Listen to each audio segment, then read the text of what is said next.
determinar o pensamento do personagem antes, depois e durante as falas do texto.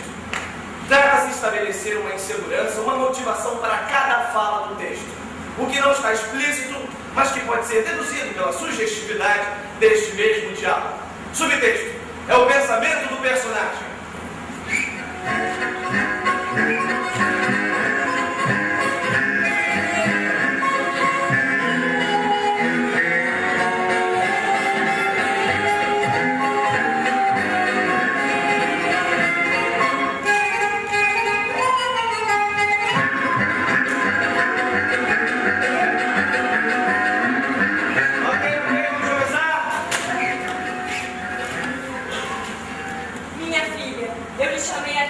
Precisamos conversar seriamente. Uma conversa séria, mamãe? Mas por quê? Posso servir o café, dona Antônia? Pode. O que foi, mamãe? Você não é minha filha biológica. O quê? Você é filha de sua tia Isaura. Eu não acredito. Parou. Cadê a menina que faz a empregada?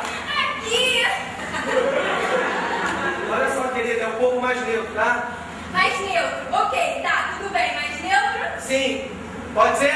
Pode. Obrigado. Tá. Vocês estão onde? No início. Minha filha, eu lhe chamei aqui porque precisamos conversar seriamente. Uma conversa séria, mamãe? Mas por quê? Posso servir o café, Antônia? Pode. O que foi, mamãe?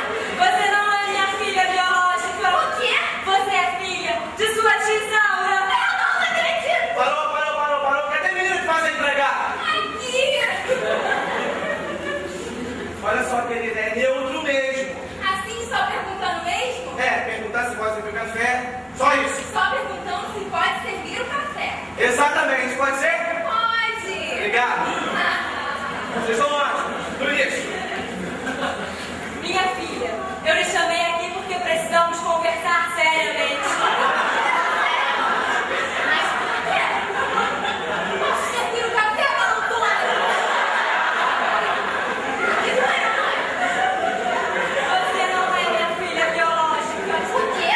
Você é filha de sua tia Isaura. Eu não acredito. Parou.